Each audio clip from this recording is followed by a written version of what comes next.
Shalom, shalom, kapayapaan sa lahat. Shalom Aleichem. Kapayapaan sa lahat, mga kapatid. Isang pinagpalang Huwebes. Huwebes na naman, June 19. June 19. June 19, mga kapatid. Okay, so,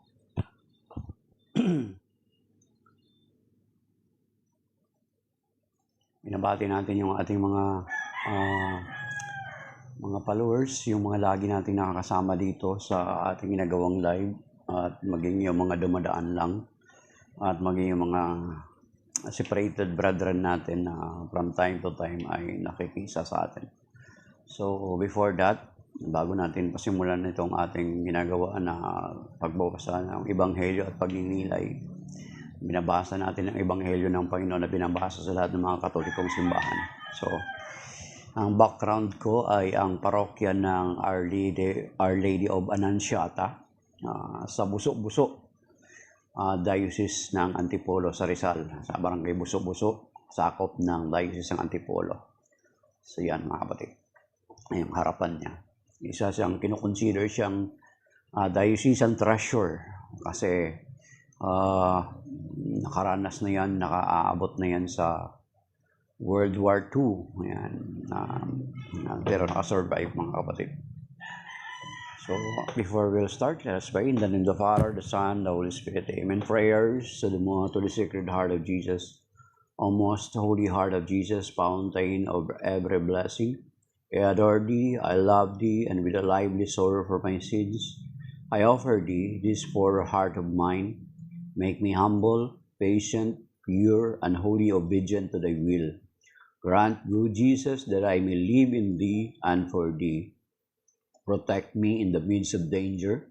Comfort me in my afflictions. Give me health of body, assistance in our temporal needs, thy blessings on all that we do, and the grace of holy death. Within thy heart I place my every care, and every need let me come to thee with humble trust, saying, Heart of Jesus, help me. Amen. In the name of the Father, the Son, the Holy Spirit. Amen.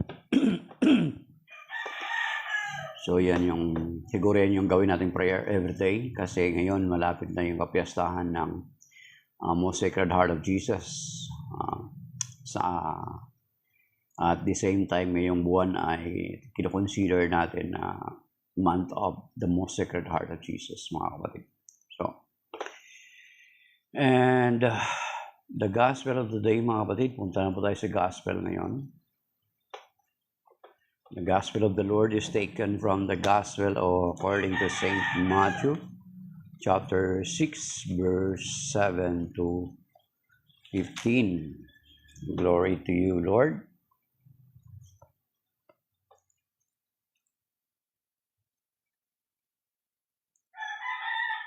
In praying, do not babble. In praying, do not babble like pagans who think that they will be heard because of their many words. Do not be like them. Your Father knows what you need before you ask Him. This is how you are to pray. Our Father in heaven, hallowed be your name. Your kingdom come. Your will be done on earth as it is in heaven.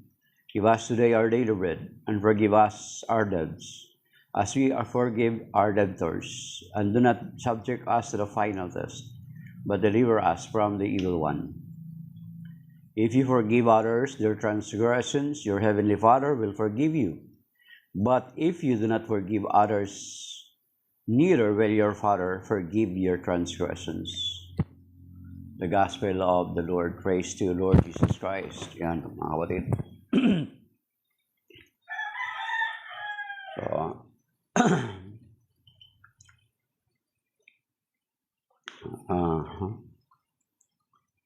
So yan po ang Ebanghelyo ngayon, mga kapatid, at yung Ebanghelyo ito ay alam natin na quite controversial itong part ng Ebanghelyo na ito, lalo na yung verse 7, Matthew chapter 6 verse 7, sa mga hindi nakakaalam or sa mga nakakaalam na itong Matthew chapter 6 verse 7 sa King James Version na paborito ng mga kapatid nating protestante, yung 1611, ay nakalagay kasi doon sa Matthew chapter 6 verse 7, do not pray vain repetition, sinasabi doon sa King James Version. Okay, hanapin natin dito. Kasi baka sasabihin nila, iniiwasan nating pag-usapan, mga kapatid. Ang Matthew chapter 6 verse 7 sa King James Version 1611, ay nakalagay kasi dito, mga kapatid. But when ye pray, use not vain repetitions as the heathen do, for they think that they shall be heard for their much speaking. So, yan yung sinasabi doon sa Matthew chapter 6 verse 7, mga kapatid, na sinasabi daw na do not use vain repetition. Take note, do not use vain repetition. Kung papatulan natin yung translation na yun ng King James Version, yung King James by King James, it was printed in honor of King James ng England, predecessor of King Henry VIII, kung saan si King Henry VIII, siya yung nagtatag ng Anglican Church. So alam natin na kung titingnan natin yung translation na yun, ay talagang ang dating is malicious ang dating. Pero kung titingnan natin dito sa New American Bible, dito sa Matthew chapter 6 verse 7, ang New American Bible, mga kapatid, is taken from all the original manuscripts, compared and scrutinized by the translators. At ang nakalagay dito sa Matthew chapter 6 verse 7 is, in praying, do not babble like pagans who think that they will be heard because of their many words. So, dun sa King James, Matthew chapter 6 verse 7, use vain repetition. Ngayon, kung titingnan natin, papatulan natin yung translation na yun, ipagpalagay natin, that was the correct translation, mga kapatid, ay kung titingnan natin doon, makikita natin na ang vain repetition hindi mako-qualify or hindi masasali yung sinasabi nila na vain repetition, yun yung Holy Rosary, mga kapatid. Kasi yung po sinabi nilang ginagamit nila yon ng mga separated brethren natin, yung Matthew chapter 6 verse 7, sa mga hindi nakakalam. Yun yung gagamitin nila, pero sa King James Version. The rest of the translation, titingnan natin, sinasabi ni yung Guterte, yung NIV. Hanapin natin ito sa NIV. Tingnan natin. Pero I do prefer yung translation ng New American Bible kasi sabi ko nga sa inyo, it was taken, or ang source dito taken from all original available manuscripts. Okay? Scrutinized and talagang inaral na mabuti. Okay.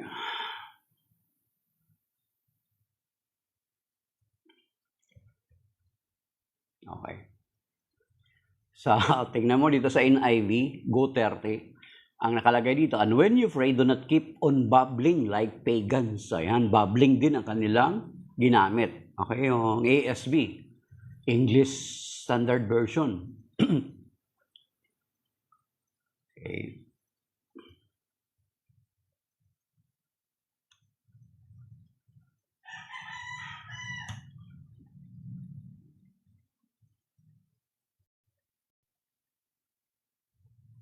Dito sa English Standard Version, sabi niya, and when you pray, do not heap up empty praises. Yan. As the Gentiles do. Okay? Yan. Okay, nakita natin na do not heap up empty praises. So, ibig sabihin, wala man lang sumang-ayon doon sa ginamit ng King James na do not use vain repetition. Kasi makikita natin yung malicious or malicious yung dating ng King James. Kasi ang gumawa nga nito ay mga protestante, of course. Bago-bago pa lang sila umalis sila sa Catholic Church. Natural, kinakailangan, ang miyembro nila ng mga Katoliko dati ay kinakailangan makonvince nila na mali yung itinuturo ng Catholic Church. At ito yung ginagamit ng marami nating mga separated brethren para linlangin ang mga kapwa nating Katoliko para maakay nila sa kanilang mga sekta. Pero kung titignan natin, kung sabi ko nga sa inyo, kung papatulan natin yung sinasabing do not use vain repetition, ay hindi mako-qualify or hindi maisasama ang prayer natin sa Holy Rosary. Bakit? Obvious naman, mga kapatid. Una, mag-sign of the cross tayo. Sa tuwing mag-sign of the cross ka, ay pinapaalaala mo sa sarili mo or idinideklara mo sa sarili mo or idinideklara mo sa ibang tao na iniligtas ka ng Panginoong Jesucristo sa kanyang kamatayan sa krus. Diba? In the name of the Father, the Son, the Holy Spirit. At the same time, habang dinideklara mo yung kamatayan ng Panginoong Jesucristo, ipinapahayag mo sa mga tao na ikay iniligtas ni Kristo sa kanyang kamatayan sa krus. Yun yung kalagahan. Kaya kapag mag-sign of the cross ka, dapat malaki, huwag yung maliit. Kasi sinasabi doon sa mga Romans chapter 10, verse 9, di ba? If you confess with your mouth and ipahayag mo na si Kristo ay namatay, ay maliligtas ka. Kasi may Kristo ay namatay at muli nabuhay, maliligtas ka. Basahin natin dito sa Romans chapter 10, verse 9, mga kapatid. Sabi dito, for if you confess, yan, that is a part of your confession that Christ has died for our sins. Okay? With your mouth that Jesus is Lord and believe in your heart that God raised Him from the dead, you will be saved. So, declaration natin yan, mga kapatid. Sapagkat may mga tao o may isang reliyon na hindi naniniwala na ang Panginoon Jesucristo ipinako at namatay sa krus. So, kailangan i-declare natin yan. Unang pa lang yun, mga kapatid. Kung palalimin pa natin, marami tayong aral dyan. That even si Saint Paul ay hindi niya ikinahiya ang krus. Di ba? Hindi niya kinahiya ni Saint Paul. Bagkus, ipinapahayag niya pa ito. Dito sa Galatians chapter, tingnan natin, hanapin mo natin mga kapatid. Doon pa lang tayo sa krus. Tingnan nyo mga kapatid. Galatians chapter 2 verse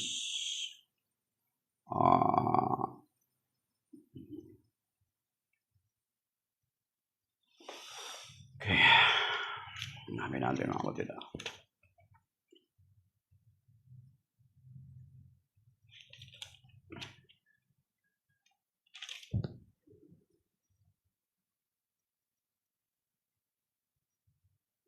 Okay.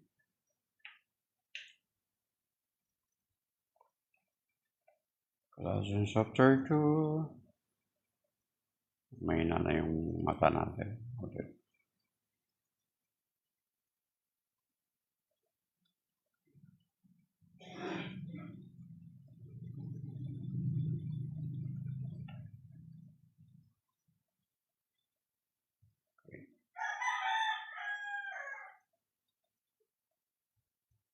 Hindi ko makita. Pero ito sinasabi din sa Galatians chapter 2 verse 20. Mga kapatid, sabi niya, yet I no longer but Christ lives in me, insofar as I now live in the flesh, I live by faith in the Son of God who has loved me and given Himself up for me. Given Himself up for me. Sa paanong paraan? Naginigay niyo ang kanyang sarili para sa atin sa kanyang kamatayan sa krus. Mga kapatid. Okay.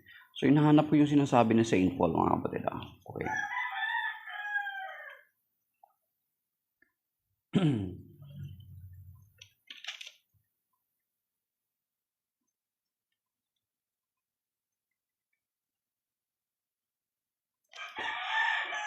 Okay, sabi natin ko dito.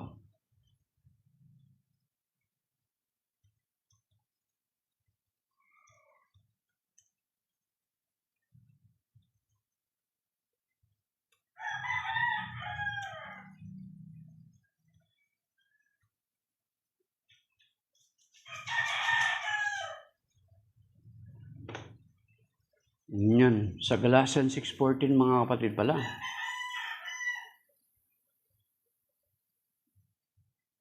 Okay. Sa Galatians chapter 6 verse 14, ito pala nakalagay mga kapatid. Okay. Sabi niyo to, "But may I never boast except in the cross of our Lord Jesus Christ, through which the world has been crucified to me and I to the world." You see? Every time you are signing of the cross in public, ipinagmamalaki mo, ipinapahayag mo yung kamatayan ng Panginoong Kristo sa krus. Oh, but may I never boast except in the cross of our Lord Jesus Christ, through which the world has been crucified to me and I to the world. You see?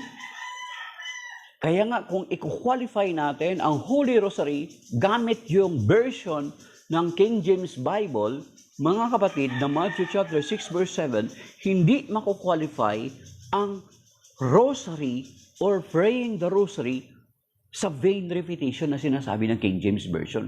Kung yung translation ng King James Version ang tama. Kasi mga kapatid, hindi mako-qualify. Sa cross pa lang. Kaya nga sinasabi rin dito sa King James, sa 1 Corinthians chapter 1 verse 18, ang sinasabi dito, "For the preaching of the cross to those Pharisees is foolishness, but for us who are saved, it is the power of God." O basahin natin kung ano yung saktong word dito sa 1 Corinthians chapter 1 verse 18 mga kapatid ng King James Version. Sabi rito, "For the preaching of the cross to them that perish," sa mga taong napapahamak, ayan, "foolishness," kahangalan ang patungkol sa cross. Kaya nga kapag mag-sign of the cross ka, for them, kahangalan din, katawa-tawa. Sila pala yung kasama dito sa sinasabing foolishness. Sa kanila kahangalan, sila yung mga napapahamak, mga kapatid. And then, "But unto us which are saved," mga kapatid, "it is the power of God." So yung sign of the cross sa mga napapahamak or yung patungkol sa pangangaral sa cross ay mga nakukonsider na napapahamak ay kahangalan sa kanila ito. Kaya nga kapag mag-sign of the cross ka, nagtatawanan yung iba. Di ba may isang komedyante nga na babae, stand-up comedian, born again ba yun? Born again? Na ginawa niyang gang sign daw ang sign of the cross. Ayun. Hindi ko na nalaman kung kamusta na yung career niya. Pero sinasabi dito sa King James Bible mismo ng mga protestante, "For the preaching of the cross to those who are Pharisees," yung mga napapahamak, Pharisees, "is foolishness," kahangalan sa kanila. Pero ang sinasabi ang karugtong, "But for us who are saved, it is the power of God." Kapangyarihan ito ng Diyos. How you see? Saan ka doon ngayon? Sa napapahamak? Sa napapahamak o sa mga naliligtas? Pili ka doon. Sa mga napapahamak, ang patungkol sa cross, mag-aantanda ka ng cross, kahangalan sa kanila, katatawanan kanila. Mga napapahamak pala yun. Pero ang sinasabi, ang karugtong, dito mismo sa King James Bible, ng mga protestante, ang cross pala ay kapangyarihan ng Diyos. Sa ating mga naliligtas, ito'y kapangyarihan ng Diyos. So saan ang pipiliin mo doon? Sa napapahamak ka o sa naliligtas ka? So you see, na ibig sabihin, sinasabi ko, ang Holy Rosary cannot be considered as vain repetition, as vain prayers. Pangalawa, yung declaration natin, "I believe in God." the Father Almighty, creator of heaven and earth, and in Jesus Christ, His only Son, our Lord, was conceived with the Holy Spirit and born of the Virgin Mary. He suffered under Pontius Pilate, was crucified, died, and was buried. He descended into hell. On the third day, He rose again. He ascended into heaven and received at the right hand of the Father Almighty. He will come again to judge the living and the dead. I believe in the Holy Spirit, the Holy Catholic Church, the communion of saints, the forgiveness of sin, the resurrection of the body, and life everlasting. Amen. Yung creed natin, yung Apostles' Creed na yun, the 12 articles of our faith is all taken from the Bible, mga kapatid. Then how can you consider that as a vain repetition? And then, our Father, yan yung gospel ngayon. Itinuro ng Panginoong Jesucristo ang panalangin sa kanyang maalagad. This is how you pray. Our Father who art in heaven. Di ba? Yun yung ngayong gospel.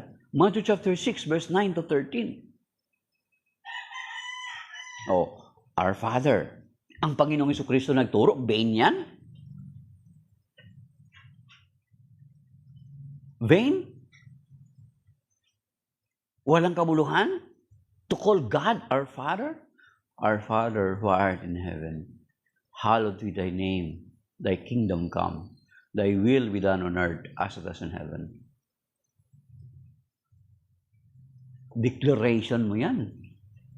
That God is our Father. Pangatlo, Hail Mary. Hail Mary, full of grace, the Lord is with you. Blessed are you among women, and blessed is the fruit of thy womb, Jesus. That was the message declared by Archangel Gabriel to the Blessed Virgin Mary. But that message was not from Archangel Gabriel himself, because he is just a messenger by God. That word, hail, full of grace, the Lord is with you, comes from God. Saint Gabriel just brought that message to the Blessed Virgin Mary. So therefore, it was the message of God to the Blessed Virgin. Then you will consider that as a vain word. Oh, can you consider that a vain word? A vain prayer to repeat over and over again the message of incarnations of the Lord Jesus Christ, wherein many people do not believe anymore. That is why we keep on repeating and sounding it in the whole world. Di ba? Then i-consider mo na vain. Then yung Holy Mary, Mother of God. Saan yun? It's still in the Bible. Luke chapter 1, verse 43. When the Blessed Virgin Mary visited Saint Elizabeth, the child in her womb leaped for joy. Leaped for joy. And then she was filled with the Holy Spirit. And he exclaimed, Blessed are you among women, and blessed is the fruit of your womb. Who am I that the mother of my Lord come to me? You see? Saint Elizabeth uttered those words after she was filled with the Holy Spirit. So meaning, it was not her own word, but the Holy Spirit uttered those words through her lips, mga kapatid. Then, paano mo ma-consider yung Hail Mary, full of grace, the Lord is with you. Blessed are you among women, and blessed is the fruit of thy womb, Jesus. Holy Mary, Mother of God, pray for us sinners, now at the hour of our death. Amen. Holy Mary, Mother of God, andun pa rin sa Luke chapter 1, verse 43, Who am I that the mother of my Adonai? Sa original na translation, sinabi doon ni Saint Elizabeth, while she was filled with the Holy Spirit, Who am I that the mother of my Adonai? Adonai is only used for God. Ang Adoni, yun yung human master. A-D-O-N-I, Hebrew word na Adoni. Pero yung Adonai, A-D-O-N-A-I, that was used only for God. Oh.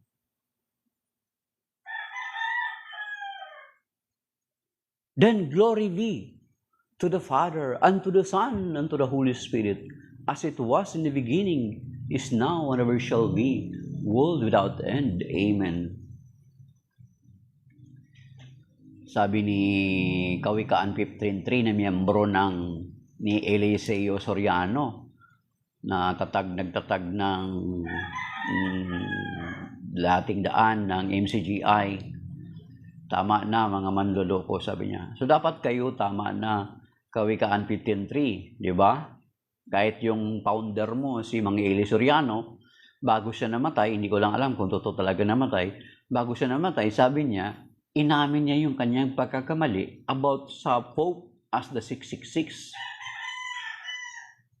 So kung hindi yun namatay, kung talagang nangahawakan siya, totoo siyang lingkod ng Panginoon, marami pa siya dapat aminin na pagkakamali. Inamin niya na-acquire niya lang yung kaalaman na yun patungkol na ang Santo Papa daw ang 666 sa mga Sabadista. Inamin niya, di ba? Kasi si Felix Manalo ay miyembro ng Sabadista at si Teopilo Ora ay dati ring miyembro ng Iglesia na itinuro niya naman kay Perez at si Perez naman ang naging mentor ni Mang Eli Soriano. So inamin niya yung pagkakamali niya doon.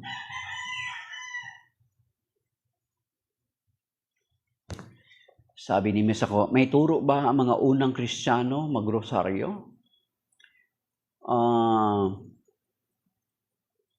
Ano po reaction? Okay.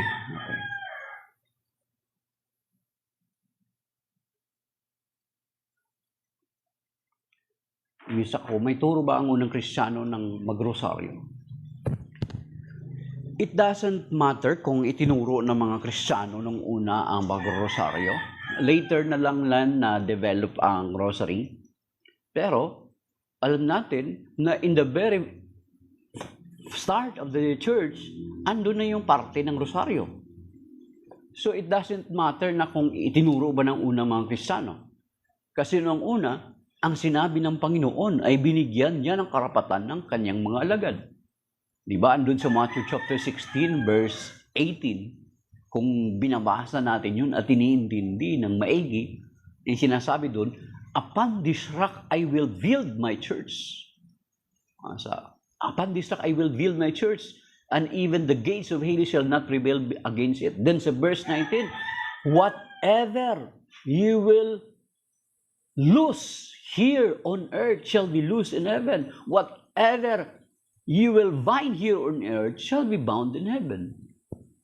So, paano mo masasabi na wala sa Bible? Kasi binigyan ng authority ng Panginoon ang kanyang legit na simbahan to bind and loose. So, when the church says, okay, people of God, let us pray the rosary. Then who are you to question? Because the Lord Jesus Christ gave His authority to the church, to His legit church, hindi yung sulpot lang. Binigyan niya ng authority, whatever. So kung naintindihan mo yung word na whatever, pag in-impose ng simbahan, let us pray the rosary. That is valid. No question asked. Who are you to question? What is your authority? You are questioning the authority given by the Lord to the church. Who are you? Di ba? Who are you? What is your authority to question? Oh. Yun yung doon, yun yung dapat mo maintain na whatever. Inulit-uli yan. Pagdating doon sa Matthew chapter 18, verse 18, whatever you will bind here on earth shall be bound in heaven. Whatever you will loose here on earth shall be loose in heaven. Okay? Okay? Yun ganun mga kapatid. Kapag hindi nyo yan naintindihan, hindi yun iaaral sa inyo ng mga ministro nyo. Hindi nila, kung aralin nyo nila, dadaanan lang yun, pero hindi nila ipapaliwanag sa inyo ng malalim. Kasi kung ipapaliwanag sa inyo ng malalim yun, mangyayari na mangyayari, mga kapatid, babalik kayo sa Catholic Church. Yan. Uno, baka hindi ka lang nag-research, sabi ni Uno, sabi ni Uno, ba't walang naiwanan scientist sa Diyos? Baka hindi ka lang nag-research sa maayos, Uno. Try to research. Ano na ngayon, information age, tanungin mo si ChatGPT o di kaya si Meta o di kaya si Google. Google, meron bang naniniwala ng mga scientist sa Diyos? Hindi nagsabi niyan. Na information age na ngayon. Sana mag-research ka. Sabi ni Miss Ako, hindi ko lang alam kung anong sekta ito si Miss Ako. Pero, wala sa Bible, Deuteronomy chapter 12, verse 32, bawal dagdagan at bawal bawasan. Ang sinasabi ba sa Deuteronomy chapter 12, verse 32, he is referring to the entire Bible? Miss Ako? Ang sinasabi ba ng Deuteronomy chapter 12, verse 32, in context, sinasabi niya ito para sa buong Biblia? Meron pa niyan. Meron pa niyan doon sa Ephesians. Meron pa doon sa Ephesians related to that. Miss Ako? Pero yan bang verse na yan sa Bible ay sinasabi niya ba na covered ang lahat ng sinasabi sa Biblia? Okay? So, hindi mo maano yan. Hindi rin yan pinapaliwanag sa iyo ng pastor mo. Kapag ipaliwanag ng pastor mo yan sa iyo, hindi. Tinatanong kita, huwag mong sabihin ang Biblia ang mali. Ang pag-intindi mo sa Biblia, yung mali, huwag mong iparatang sa Biblia.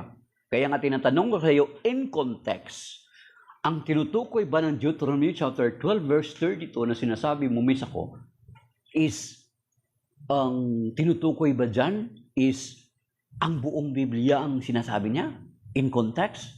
Sa konteksto ng Deuteronomy chapter 12, verse 32? Of course not. Hindi niya tinutukoy ang buong Biblia. Yung tinatanong nga muna kita, bawal ka bawasan dagdagan kung ano na sa Bible, yun na yun. Tinatanong nga kita muna kung ang tinutukoy ba ng Deuteronomy chapter 12 verse 32 is he is referring to the entire Bible or ang context niya is yung Torah lang. Ano yung konteksto, alamin mo. Ibig sabihin, hindi yan tinuro sa iyo ng ministro mo or pastor mo or baka pastor ka. Tapos ganyan yung pagkaintindi mo. Anong mangyayari? Hi, June. So, paano mo ngayon? Buong Biblia, sabi niya, yes. Tinutukoy daw buong Bible. Yes, sabi niya. Kailan ba nabuo ang buong Biblia as a whole, as a Bible? Sige nga. Kailan nabuo ang Biblia as a Bible?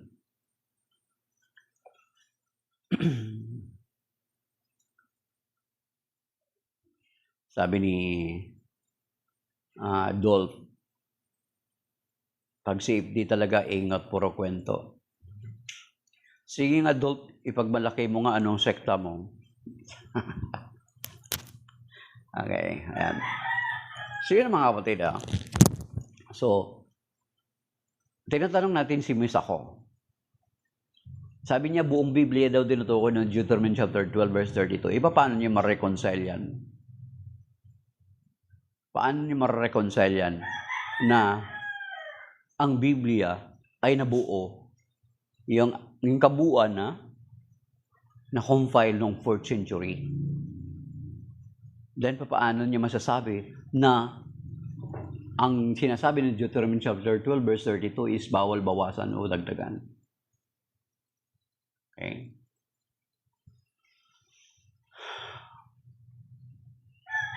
At kung tutuusin natin, bawal bawasan at dagdagan, ang mga protestante ang nagbawas ng Bible, ng 7 aklat. See? So, diyan ang problema dyan, June. Miss Ako. Na ang tinutukoy sa Deuteronomy chapter 12, verse 32 is the law given by Moses to the Israelites. But he is not referring the entire Bible. At yung sinasabi sa Matthew chapter 16 verse 19, whatever you will bind here on earth shall be bound in heaven. No, halimbawa, sa Bible, wala namang word na verbatim, abortion.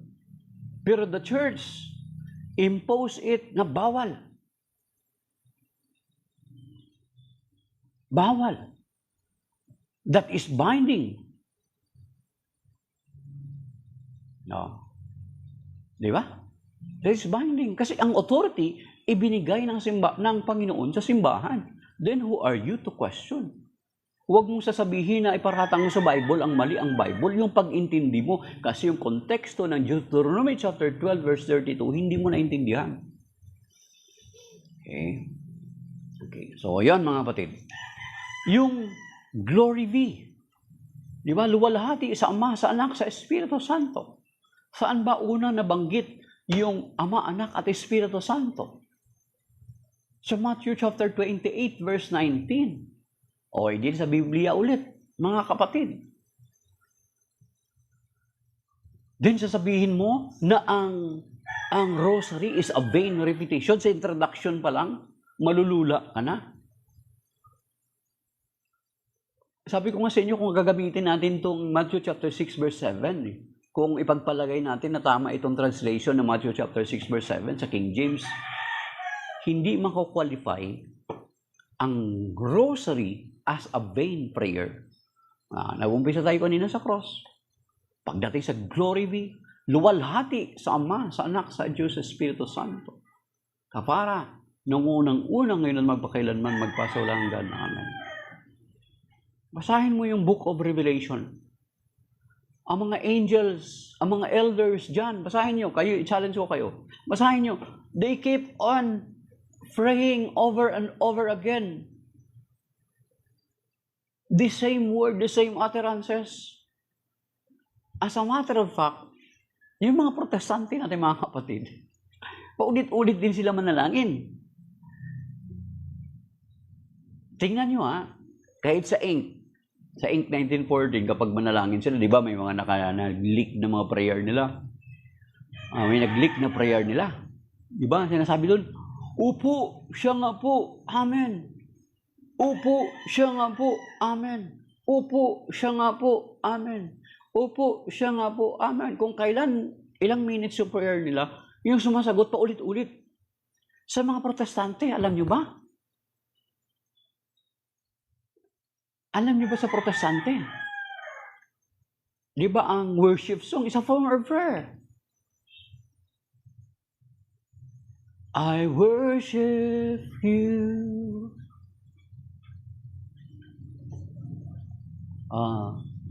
Ano ba yung isang? I worship you, Almighty God. There is none like you. Alam niyo ba na ang worship leader, kapag sa tingin niya napupuspos siya ng Espiritu Santo, while singing that song, uulitin yung kanta na yan paulit-ulit. More than 10 or more. Hanggang sa hindi niya titigilan, hanggang sa hindi umiiyak ang lahat ng mga miyembro niya.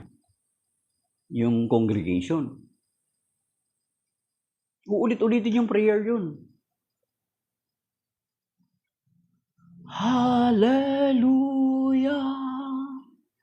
Hallelujah, Hallelujah, Hallelujah, Hallelujah, Hallelujah, Hallelujah. Hallelujah, Hallelujah,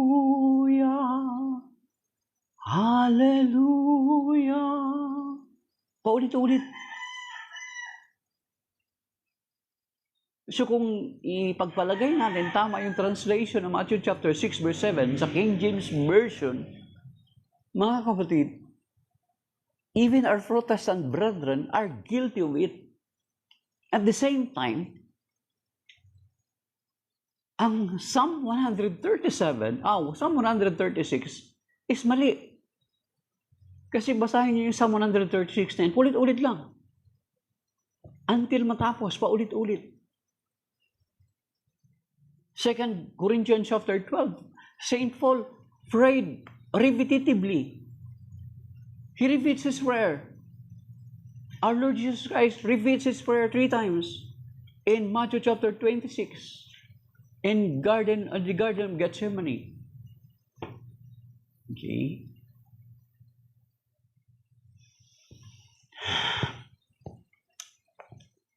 So, hindi mo talaga miss ako, tas di naman nagsasabi ang mga paglalbapusan ng bawa ng statue at magkocross. Hindi mo talaga naintindihan yung Matthew chapter 16, verse 19. Hindi mo talaga naintindihan yun, Matthew chapter 16, verse 19, at saka Matthew chapter 18, verse 18.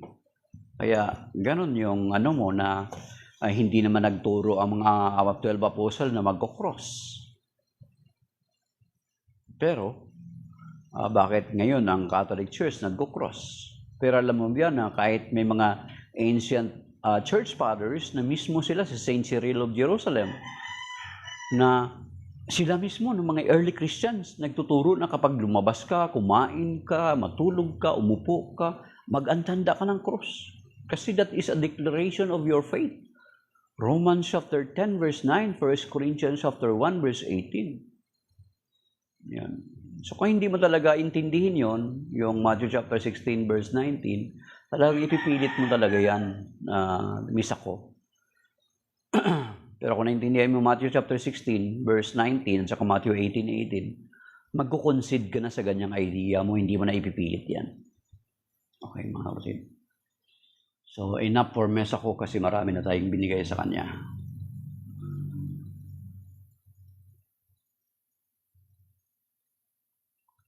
Thomas, dating issue, si miss ako.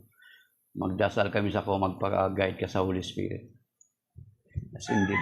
Ako na lang doon, unang-una, kung talagang naniniwala ka sa Panginoon sa Kristo, nakikinig ka, anong sabi doon sa Luke chapter 10 verse 16? Ang sabi niya doon, ang mga alagad ang kausap niya. Alam naman natin, ang mga genuine or mga legitimate na mga successor ng mga alagad ay ang Catholic Church, mga bishops at mga pare ng Catholic Church. The rest of our separated brethren cannot establish their link or connection to the early church. So therefore, ang authority na sinasabi sa Luke chapter 10 verse 16 ay nasa simbahan, sa Catholic Church. Ang sinasabi doon sa Luke chapter 10 verse 16, ang nakikinig sa inyo ay nakikinig sa akin.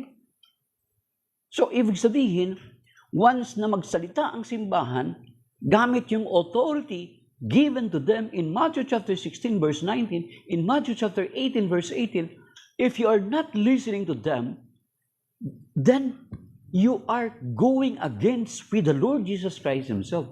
Kasi ang karugtong doon, sabi niya, ang nakikinig sa inyo ay nakikinig sa akin. Ang nagtatakwil sa inyo ay nagtatakwil sa akin at nagtatakwil sa nagsugo sa akin. So you see, hindi lamang ang church ang nire-refuse mo, hindi mo kinatanggap yung kanilang authority, but also the authority of the Lord Jesus Christ, also the Father. Biri mo, tatlo yung nireject mo. I thank you for that, Mystery Faith. Mystery Faith, God bless. So you see, misa ako. Basahin mo Luke chapter 10 verse 16. At saka yung sinasabi sa Luke chapter 6 verse 46. Ano sinasabi sa Luke 6:46? Tinatawag ninyo akong Panginoon, Panginoon, ngunit hindi naman ninyo sinusunod ang aking mga utos. Hindi ba siya related sa Luke chapter 10 verse 16? Hindi ba siya related sa sinasabi sa Matthew chapter 16 verse 19 at Matthew 18:18? Okay. Ayun nga, ipipilit mo talaga yung misa ko yung sinasabi mo na wala rosary. Ang content ng rosary sa Bible. At ang pag-rosaryo, ipinahintulot ng simbahan na gawin. Okay? Ang rosaryo, ang content ng Bible, nasa Bible. Okay? Nasa Bible ang content ng rosary. Ngayon, ipinahintulot ng simbahan, inimpose ng simbahan, let's pray the rosary. Who are you to question? Yun yung sinasabi ko sa inyo. Who are you to question? Ayun na nga eh. Then bakit ka pa maghanap ng talata? Ano na nga? The authority were given to the church. Then who are you to question? What is your authority? Ano na nga binigay na nga eh. So, hindi mo talaga naintindihan yung whatever. Whatever. Whatever. Okay.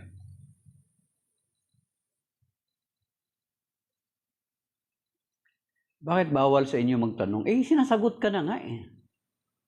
Di ba? Sinasagot ka na nga, hindi mo lang talaga inintindi. Kasi kung intindihin mo, baka pastor ka, kung intindihin mo, talagang maobliga ka na magbalik sa Catholic Church. Kasi kung ang sekta mo ay tatag lamang ng tao, talagang walang kabuluhan. Yung sinasabi sa Psalm 127 verse 1. Okay, enough for misa ko. Punta tayo. Ituloy natin konti mga kapatid. Kasi hindi pa natin ano. Then the Lord Jesus Christ, Matthew chapter 6 verse 7 pa lang tayo. Then nagturo niya, huwag daw tayo magiging katulad ng mga pagano. Ang babol. Di ba usually mga pagano, yung may mga prayers sila na sabi, mga empty words. Actually, yung sinasabi doon sa Galatians, sa Matthew chapter 6 verse 7, mga empty words. Parang, huwag tayo maging katulad sa mga pagano, na mga empty words. Then, the Lord Jesus Christ, after that, prayed. Teach us how to pray. This is how you pray. Our Father, who art in heaven. Ibig sabihin, sinasabi ng Panginoon,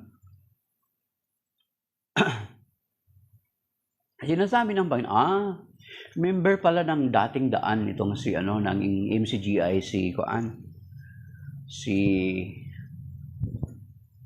Misako. Okay. Si member namin ng MCGI si Misako. Then dito sa Our Father mga kapatid, tinuro ng Panginoon. Kaya pala sabi niya, hindi natin kinakailangan magsalita ng napakaraming salita. Do not like them. Your Father knows what you need before you ask Him. Ibig sabihin, ipinapakita ng Panginoon na sa prayer, we need to establish a father and son relationships. Yun yung number 1 sa prayer. Alam nyo, yung father and son relationship, mga kapatid, ang mga magulang, so anong branch? So hindi din sa MCGI. So ibig sabihin, isa siya sa gumagamit ng 1 Timothy 3:15 tsaka 1 Corinthians chapter 11 verse 9. Okay? Hi, Father Jason. Good morning. Ayan, dumaan si Father Jason. Parang Katoliko. Okay? Okay. And then, ibig sabihin, sa prayer, mga kapatid, we need not to have more words para lang ibigay sa atin ng Diyos yung ating pangailangan. Ang sinasabi dito, parang ipinapakita sa atin ng Panginoon, we need to establish a relationship with God as our Father at tayo yung kanyang mga anak. Sa tatay at saka sa anak na relationships or sa parent and children relationship, sa mga magulang, mga kapatid, ang mga magulang ay sensitive. Ang mga magulang ay sensitive. Mga kapatid. Kapag makita ng mga magulang, halimbawa galing sa school, galing sa school yung bata, pagdating niya is, sasabihin, makita ng tatay na malungkot or ng nanay na malungkot ang anak. Isang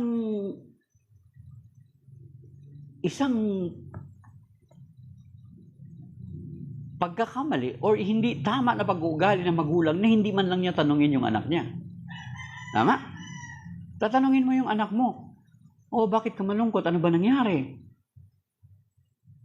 Di ba? Bilang magulang. Bilang mga magulang, mga kapatid, tatanungin ng magulang yung anak niya. Ano nangyari? Kapag malungkot ka sa tabi, makita ka ng magulang mo, supposed to be your parents will ask you, ano nangyari? Kamusta? Ano ba ang problema mo? Di ba? The same with sa prayer. We need not to speak more words. We just need to establish a relationship with the Father, with God as our Father.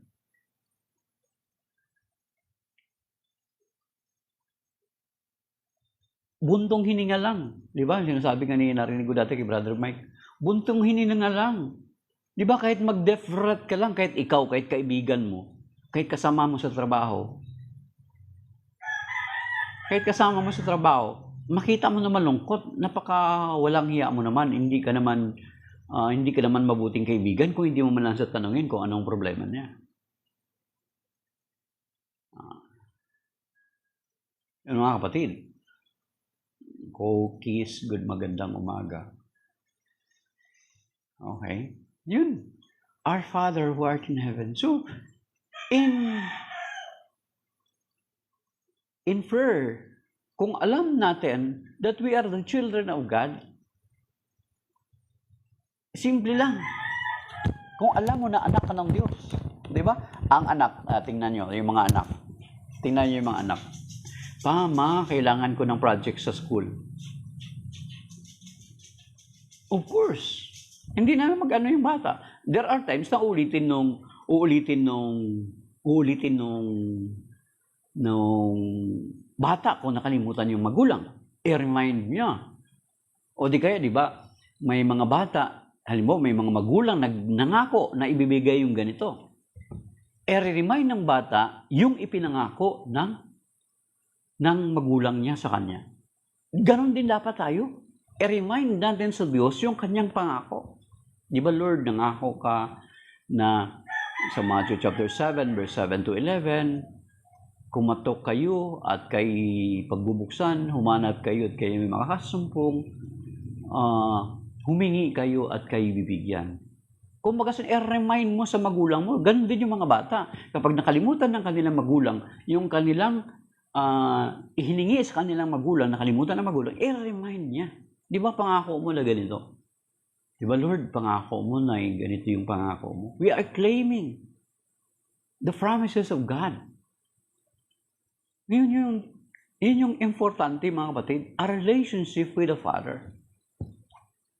That is why we did not to babble like pagans. Pero, babble ang original, ang nakalagay doon, mga kapatid, sa ibang mga translation. Hindi vain repetition. Talagang malicious lang yung King James Version kasi nga, si King Henry VIII, umalis sa Catholic Church, hindi siya pinayagan ng Pope na mag-divorce sa asawa niya. Yun, umalis sa Catholic Church, then humiwalay, then later on, gumawa sila ng translation na King James, then halata mo na ang Matthew chapter 6 verse 7 is a malicious version. Mga kapatid. Okay? So, at the same time, mga kapatid, ito pa. Our Father in heaven, kaya nga, yung mali ng mga kapatid natin, ng mga protestante, yung sa Matthew chapter 23 verse 9, do not call anyone here on earth Father, for you have only one Father in heaven.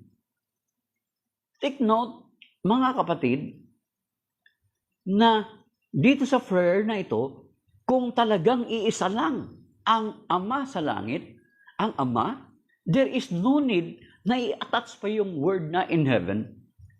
Kasi once na mag-pray ka, Our Father, understood na yun na the refer ay ang Ama sa langit. Pero, nilagay yung in heaven kasi na-recognize ng Panginoon that there are parents, there are Father here on earth. Kaya nga kahit si San Pablo, mga kapatid, tinawag niya ang kanyang sarili bilang Ama. Salungat doon sa maling interpretation ng mga separated brethren natin doon sa Matthew chapter 23 verse 9, na isa sa mga verse na pinapanlinlang nila pinapanlin lang nila sa mga mahinang Katoliko para maakay nila sa kanilang mga sekta. Okay? Basahin natin dito. 1 Corinthians, si Saint Paul mismo, and many other passages in the scripture. Okay? Okay, sabi dito.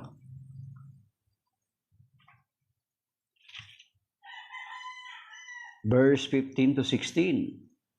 Okay, even if you should have countless guides of Christ, yet you do not have many fathers. For I became your father in Christ Jesus through the gospel. So you see? Okay? Chimboy. Therefore, I urge you to be imitators of me. Yan. So you see, Saint Paul considered himself as father to the believers of Corinthians. Okay? Kaya nga dito sa Our Father na prayer, kung ang Panginoong Kristo ay ang itinuturo niya isa lamang, yung Matthew 23 verse 9, kung i-reconcile natin yung Matthew chapter 23 verse 9 at saka yung Matthew chapter 6, 9 verse 9 to 13, ay hindi na dapat maglagay ng in heaven ang Panginoon kung isa lamang ang kinikilalang Ama. Ang Diyos sa langit. Hindi niya na dapat sabihin, Our Father in heaven. Hindi niya na dapat sabihin, kundi, Our Father, hallowed be thy name. Dapat ganun lang. Pero sinabi ng Panginoon, who art in heaven. Bakit? There are fathers here on earth. Na katulad ganito sa 1 Corinthians chapter 4 verse 16. Na sinasabi, even if you should have countless guides of Christ, yet you do not have many fathers. For I became your father in Christ Jesus through the gospel. You see? Ay, hindi po ako pare Ros Ann Aldana Rubis. Like ko lang po ako.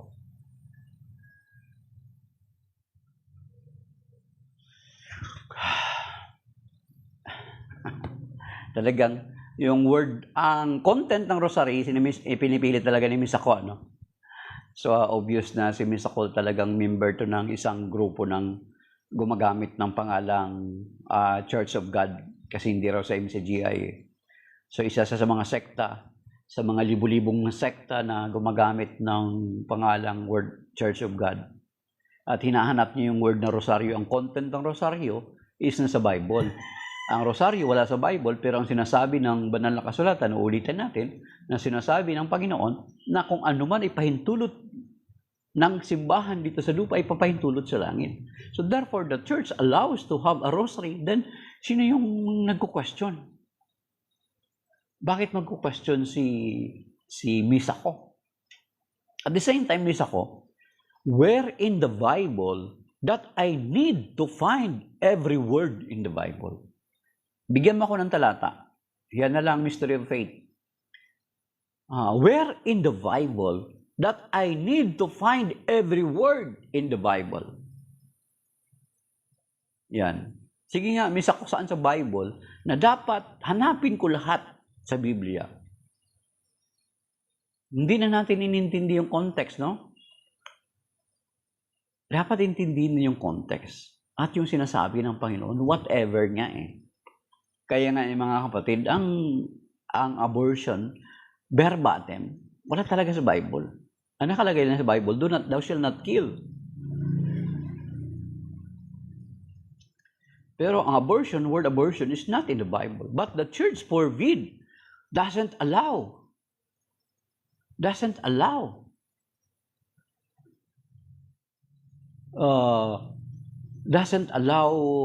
abortion.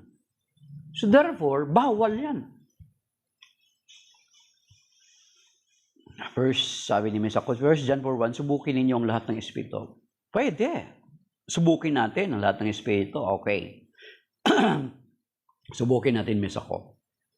The Lord Jesus Christ established only a church. Sabi doon, Matthew chapter 16, verse 18, upon this rock I will build my church. Then, pagdating doon sa John chapter 10, verse 16, one flock, one shepherd. One lang.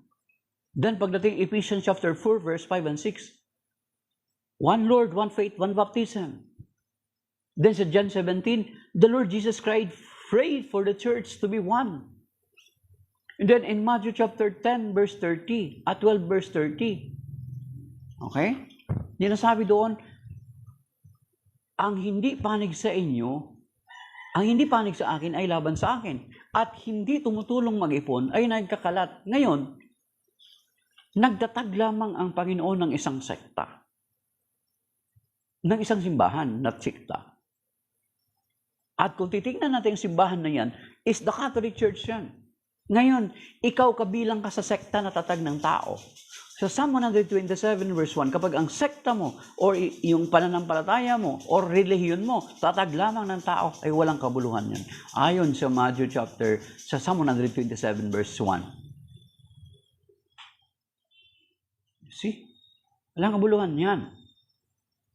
Okay. So bakit andyan ka? Okay? Kabilang ka sa sekta na tatag ng tao na walang kabuluhan. Hindi ka tumutulong mag-ipon, nagkakalat ka. Matthew chapter 12, verse 30. Batid ang sabi dito. Whoever does not gather with me scatters. Whoever is not with me, against me, and whoever does not gather with me scatters. So nagkakalat ka. Kabilang ka sa sektang itinatag ng tao.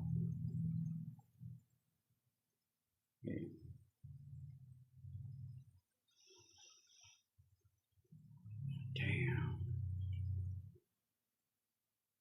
Apo, sa Our Lady of Annunciata, pumunta kami noong last Saturday. Isa yan sa ikapang-5 simbahan ng pilgrimage namin, ng buong parokya namin. So punong-puno yan, kulang yung puan nila sa amin. Halos isang parokya po kami. Paris po yan namin. Camilians. Oo, Camilians na ngayon. Ang Camilians, dati rin silang nasa parokya namin, yung mga sisters nila. And then last Pentecost, last Saturday ng Pentecost, ang speaker namin is Father Dan, isang Camilian din. Ang sabi ni Father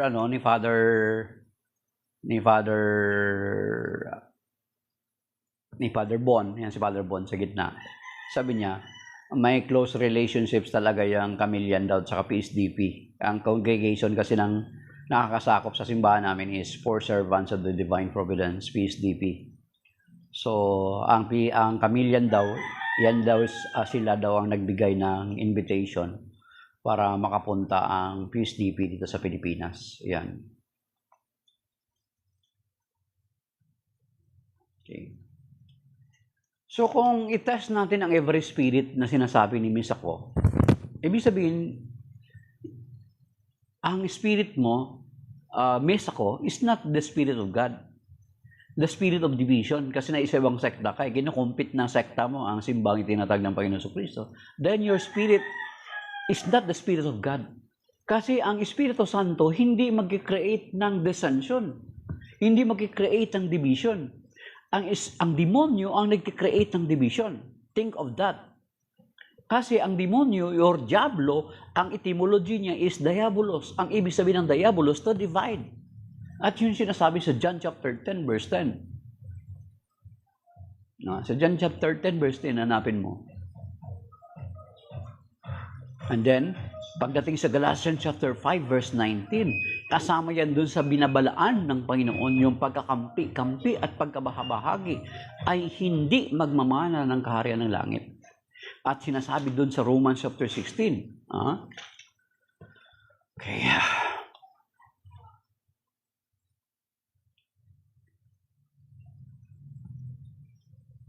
Notification.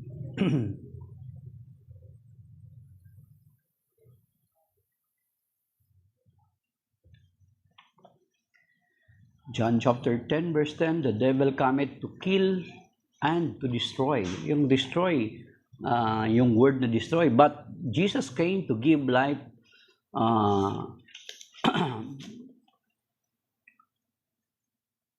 Okay. So John chapter 10 verse 10. Okay. God bless that with defensor. Taga John ka pala. Hindi tayo nakita doon. So John chapter 10 verse 10, sabi rito,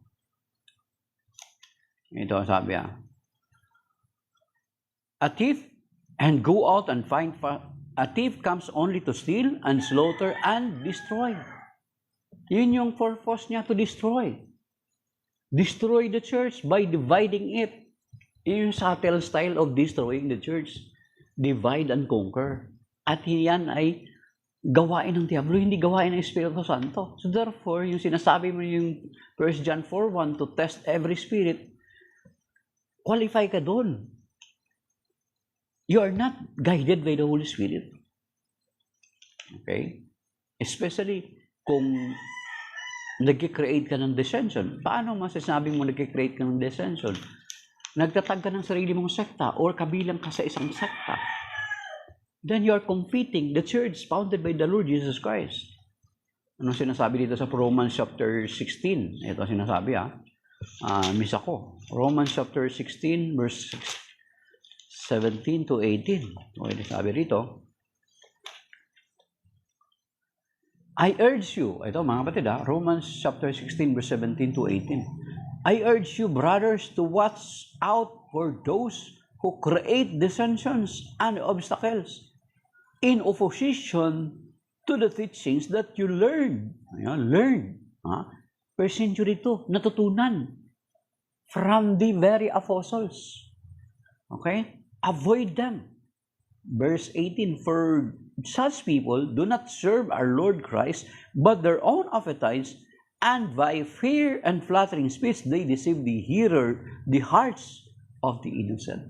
So you see, yun yung purpose. Kaya nga pinapaiwasan yung nag-create ng dissension. Ngayon, yun din yung sinasabi sa Matthew 12:30, ang hindi panig sa akin ay laban sa akin at hindi tumutulong mag-ipon ay nagkakalat. Ngayon, paano mo masasabi na nagtitipon ka if you are belong to the church founded by men? Whereas the Lord Jesus Christ founded only a church, singular. And He prayed for it, for its unity. And He said, there will be one flock, one shepherd. John chapter 10, verse 16. See? Miss ako. Kasi ibig sabihin, pag ikaw qualify, bagsak ka dun sa 1 John chapter 4, verse 1.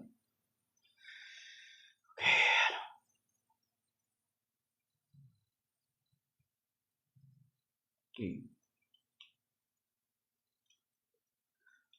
Natural may mga unity sa dapat unity sa pagkakabutihan. Unity sa kabutihan, hindi yung unity sa kamalian.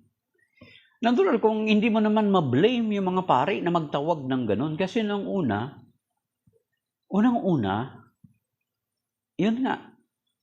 Ayun lang ang problema ni Baby Sara. Trap yun sa kanya, tinanggap niya yung trap sa kanya yun eh. Matalino rin yung advisor ni Marcos, akala niya siguro parang friendship deal yun. Yung yung tinatawag na intelligence fund. Trap yun. Yun lang ang pagkakamali niya, tinanggap niya. Dapat si Marcos, si BBM lang ang may, kung hindi niya sana tinanggap yun, hinigitan niya si Leni kasi si Leni ilan lang yung ang funding ng budget ni Leni as Vice President. Pero marami siya nagawa. Natural, yung intelligence funds kasi talagang billion-billion yun. Natural, pera ng bayan yun. Nahanapin talaga yun. Accountability yun. Yun ang pagkakamali ni Bepi Sara. Tinanggap na yun. Bitag pala ni Marcos yun. Kung hindi niya sana tinanggap yun, baka maano pa si BBM kasi ang laki na ng utang natin yan. May higit na 13 trillion.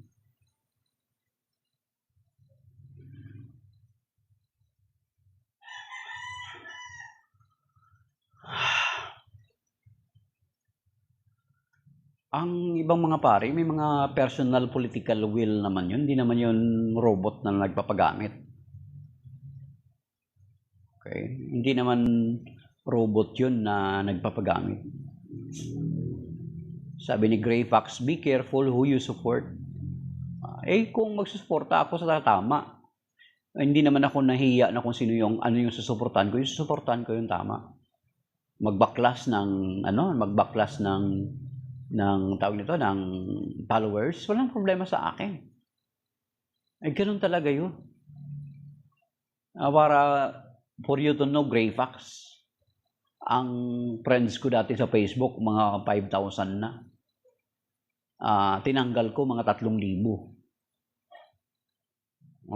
May mga natira pa rin na iba yung pananaw sa pananaw ko. Hindi ko na lang pinapatulan. Yung iba nga, mga very close ko pa, mga kabrad ko pa mismo. Okay? Tinanggal ko sa Facebook friends ko kasi sa ma-offend ko sila. Mabasa nila yung mga pinupost ko. Hindi ako natatakot doon sinasabing backlash ng followers, no?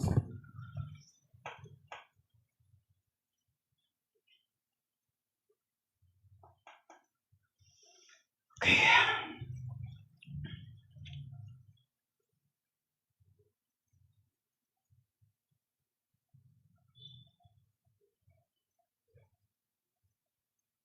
Hindi ako pare, Mark. Natural kung si Mark, sabi ni Mark, Sir Mark, Father, kanino kayo mas maganda ang aral kay Brother El Siriano o kay Eduardo? Parang hindi ko naman narinig yung nakikita na mga aral si Eduardo, si Mang Eduardo Manalo. Parang hindi naman nag-ano yun. Parang wala naman ako, unlike kay Aileen, sa TV, sa online, sa print, meron. Yung kay Eduardo Manalo, nasa ano lang yata, sa Pasugo. Parang bihira sila mag-post ng mga online teachings ni Eduardo. So, kung papiliin ako sa kanila, Edo prefer si Soriano kasi naglalantad si Soriano. Pero si Mang Eduardo, wala talaga. So, yun mga kapatid. So, maybe that is by now mga kapatid. 17 na. At yung siguro yung verse 14 to 15, di ba? Ang part ng prayer na sinasabi, forgive us our sins as we forgive those who sins against us. So, ang isa pala sa tinuturo sa atin ng Panginoon, for us, if you want to be forgiven of our sins, ay kinakailangan pala nating magpatawad, mga kapatid. Di ba? Ang sinasabi sa Matthew chapter 6, verse 9 to 13. At yan yung tinuturo na yung yan din yung tinuturo dun sa the parable of the unforgiving servant. Na for us to be forgiven, kailangan pala natin magpatawad. Yun yung tinuturo ng Ama naming panalangin. Forgive us our sins as we forgive those who sins against us. Then, idinugtong ng Panginoon dito sa Matthew chapter 6, verse 14 to 15, sinasabi niya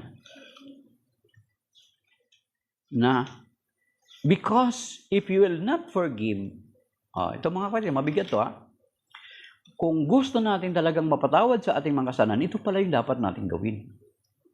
If you forgive others their transgressions, your heavenly Father will forgive you. Ayun. Yun yung kwento do sa unforgiving servant, mga kapatid. Kung gusto nating patawarin tayo sa ating mga kasalanan, we need to forgive also. But if you do not forgive others, neither will your heavenly Father forgive your transgressions. So kung hindi tayo magpatawad, paano tayo papatawarin? Di ba? If we want our sins be forgiven, we need also to forgive others. Yung isa sa mga assurance na mapapatawad yung ating mga kasalanan, mga kapatid. If we want to be forgiven, let us make sure that we need to forgive also others of their transgression. So, maybe that is by now, mga kapatid. Shalom. And may God bless us and keep us safe and sound sa araw na ito. Iligtas tayo ng Panginoon sa mabigat mga pagsubok, mga bagay beyond our control, at sa mga bagay na mga maluluwang karamdaman, sa mga bibigat ng mga pagsubok. Iligtas tayo sa mga disgrasya, iligtas tayo sa mga sakuna, iligtas tayo sa mga kidney failure, sa cancer, sa hypertension, sa stroke, at ingatan niya tayo sa araw na ito at iligtas tayo sa incap, mga kapatid. So, shalom, that is by now. May God bless us and keep us safe and sound. Signing off by the brothers and sisters. God bless sa lahat ng mga sa isang nag-share, sa mga nag-like, 865, at sa mga nag-tap ng screen. Umabot din sila kanina na may 30. Si Mystery Faith, si Bansi Inday, si Ganebria, Francisca Portelio, Roseni, Amoroso, Mariquela, Ronex, Guabena, Margarita Coron, Manoli, Reba Salvare, Fe, Soledad, Stener, Conte, Marco Col, Jodialia, Himer, Kagiwa, Makayanaya, Serio, Chris, Liz, Josefina, Salvador, Janen Lobo, user 64363, Andy, si Maricon, si Den, at saka si Angel. So, shalom and may God bless. Magiging yung hindi man nag-tap ng screen yet nakiisa at na kinonsider nilang pakinggan tayo. May God bless us and keep us safe and sound. Amen. Signing off, my dear brothers and sisters.